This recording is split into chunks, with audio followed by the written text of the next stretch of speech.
Hello and welcome to our next video blog. I thought it would be good to carry on talking to Andy Serkis about some of the fun and games we had during our first block of shooting. Andy?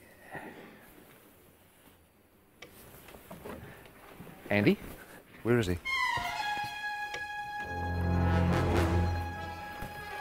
Andy! What is this place? This isn't Wellington.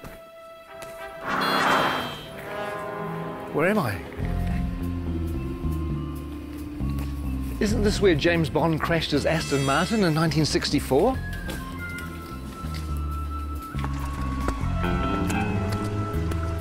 And isn't this where Red Grant trained to be an assassin at the beginning of From Russia with Love?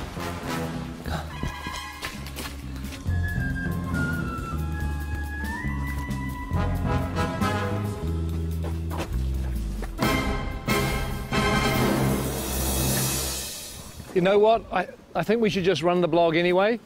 So what we did is we asked cast and crew to tell us a few of their favourite memories from the first 3 or 4 months of shooting. So please enjoy that and I'll go figure out where I am.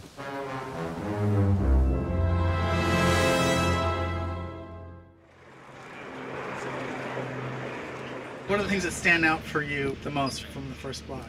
I think for me, my favourite stuff we've done so far has been Gollum's cave. Was that precious? The way that Pete did that scene, it felt like I was watching a play. It was sort of like you could just sit back and watch these amazing guys do their thing. Him and Martin together were fantastic. It was really cool. Trying to get back into the head of Gollum. I don't know if I ever told this, but it felt like kind of doing an impersonation of a character that I'd played. Yes. A long time. It was weird because it was like, you know, having to re-own it again. Yeah, it was pretty cool. It was a nice way of starting. I felt sorry for Martin because he was suddenly thrust into having to find the character of Bilbo and have to deal with you for a whole week, going at him the whole time. I mean, it was supposed to have been a bit intimidating. Blizzes and splashes. It's a meaty mouthful. Yeah. It's going to be a good movie. Check it out. After 2 years of, oh my God, when are we ever going to shoot this film? We had 13 dwarves and a hobbit. We might have had a wizard as well. And suddenly, it's real. Seeing the sets were like amazing. That was true. I mean, coming to Bag End for the first time and walking through. That was our first day, wasn't it? It was, First day on the job. That was amazing. Can you name them? Name the dwarves. Ori Dori Nori, Biffa Bobba, Biffa... Biffa Bobba Buffa, Ori Nori Nori. I can never remember. See, that's the problem. You can't even remember who they are. You have Philly and Killy. There's Thorin, and there's Gloin, and there's Oin, and Dwalin and Balin, and there's Biffa, Buffer and Bomber, and then there are the three Dori, Nori and Ori. I think that's it, isn't it? I think so. 13 Dwarves is one of the reasons why I dreaded The Hobbit and why I really didn't think I was going to make it for such a long time. But the irony is it's turned out to be one of the joys of the film. Oh my God.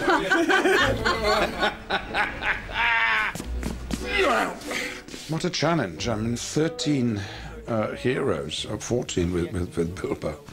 They all have to be differentiated in a way that isn't necessary in the book, but if you keep seeing them, you want to know who they are and specifically and what their attitude is and why they're on this journey.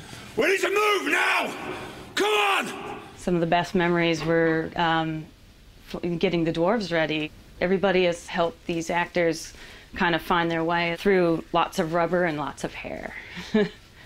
Walking through Weta and getting to see our designs and going, actually, God, I look amazing. I look the most amazing of anyone. That was probably the best day, wasn't it? Mm-hmm. Yeah. When you all said, gee, Jed's amazing. That's an amazing We design. did, yeah.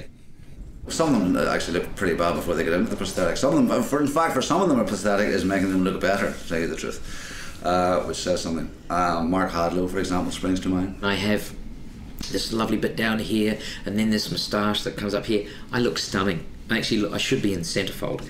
One of the things that quite early on we discovered was that Mark Hadlow likes to dress up in costumes, mainly sort of military type things.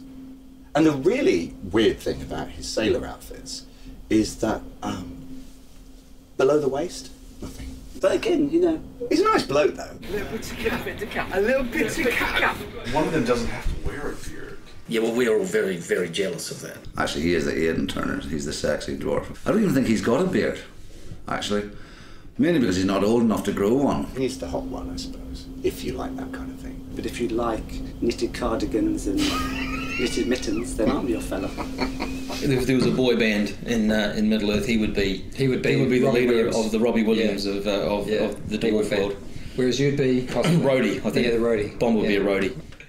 I think when people see the beards are going to come back in big time. They are. Huge. Give us a kiss. Gelek Dashwood Bar.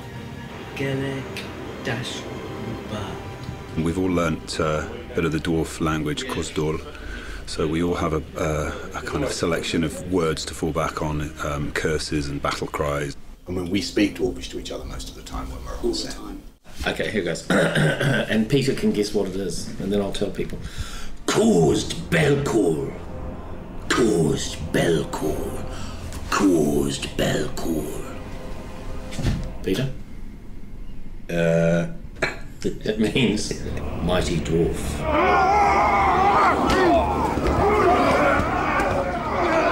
We had Trollshaw.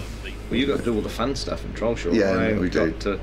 I had to shoot dialogue and things, and he got to do all the good fighting troll stuff. That is the great thing about the dwarves is that even though there's this comic element to some of the characters, not all of them, but some of them, when they fight, they really fight. We started with 3 months of intense training. We did stunt fighting, we did horse riding. We did the gym 4 times a week. We did dwarf movement intensely.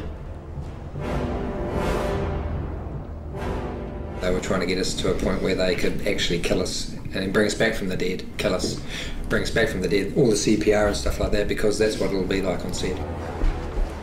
They did it by breaking us down. Yeah. They did it by essentially reducing us to the absolute amoeba stage and then building us up again as dwarfs. We've come through it as better dwarves, I feel. I do too. I know that William's discovered his inner dwarf. I have. Well, we all have, actually. It's a frightening thing, but this is the job that had to be done. If I could say key moments in Block 1, arriving in Rivendell and meeting Elrond and dining at his table, it really feels like you're stepping into Middle-earth. There are some who would not deem it wise. What do you mean? You're not the only guardian to stand watch over Middle-earth. I remember it now, but later on. I love working with Hugo and Kate back in Rivendell again. That was fantastic. Hello. Welcome. I still can't quite get over being on set with Ian as Gandalf and then, Kate Blanchett with Galadriel and Hugo with Elrond, and you just feel like you step back into a movie again. It's kind of weird. Is this a new one? This is different. Yeah, different one. High points really, I think, was getting Kate Blanchett with a long train. God, Kate, that's beautiful. Who that is? They're all going to want one. Just don't ask me to walk anywhere. One of the things that I like is that we're getting a little bit of the music into the movie too, the songs. Tolkien wrote quite a few songs for The Hobbit. I got to sing a song. You want to hum a few bars for us now? Oh, it's a classic song. It's after sort of Cole Porter, Gershwin, and that type of thing. There's an inn, there's a merry old inn beneath an old grey hill. He squeaked and sawed and quickened the tune while the landlord shook the man in the moon. It's after 3, he said. I think it'd be great if Dwalin just yelled the whole thing. So the cat They'll swallow the tipsy cat. Is this the Kenny Rogers? Is this the Metallica version? Who is this? Guess the Metallica version. Well, I'll be singing at the Oscars is a different matter, but hopefully some people might sing it in the shower. Oh, excuse me. I think this is a Peter Jackson question. Which dwarf would you like to invite to dinner? Well, I wouldn't invite any of them except myself. I'm afraid that the table manners aren't of the best. But you get your fist when you do that! They would not want Biffa over for dinner. He would be like the bottom of the line. Ori, because he'd be very polite. Excuse me. Well, it'd be me, obviously, because I'd cook. Stephen Hunter does pretty well with the bad table manners. He just eats so much. Have you seen the size of him? I mean, oh good lord. He's enormous. I've tried to talk him about cutting down his cholesterol and his butter intake. I don't think you'd invite Norrie because he'd steal all the silverware. You'd never invite Graham McTavish because he would sit there and glare at you and show his forearms all night. Dwallin's a real warrior. When he parties, he goes completely mad, like so many Scottish people. Here you go. Well, the words kettle black calling pot come to mind. I don't think you'd invite any dwarf to dinner, actually. I wouldn't have them all together, though. Not 13, maybe a couple at a time. Special person to meet here, John Rhys Davies. It was fun on one of the days that we were in Bag End with the dwarves that John Rhys Davies came to visit. Oh, yeah? And it was great to introduce him not only to Gloin, who's his father in the story, but also to all the other dwarves. Hello, my boy. It's just like coming home to family. I predicted what John would say, and he pretty much said it word for word. I could just imagine, you know, him saying, "Oh, you poor bastards." that's pretty much what he went on to say. You poor buggers. When he gets you running up the hill in full armour, you'll enjoy that. But you are going to be spectacular. And you'll be chased by women all around the world. but only if you're in costume and makeup.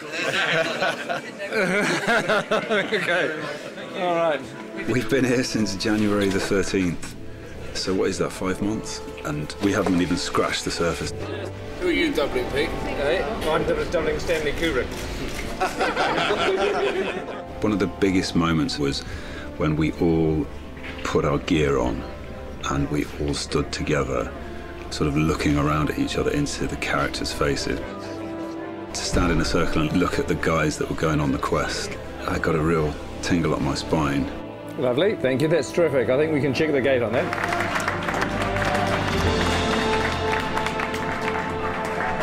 Thank you very much. Thank you, guys. Thanks, guys. Thanks very much. Thank you. Bittersweet moment, but it's time to leave. Hasta la vista.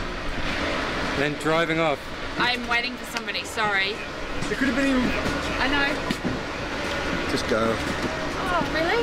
Yeah, just go. We've had enough. Go. Are you wrapped? No, I'm not wrapped. They're keeping the good people. Okay. Oh, hey, Go again, we'll go now. Hey. Okay, we'll go now. It's a bittersweet moment, but it's time to leave. Hasta la vista. Well, I hope you enjoyed that. I don't know whether there'll be any more, because I have to find New Zealand, which I've lost. I think it's over here. Who is that odd little fellow?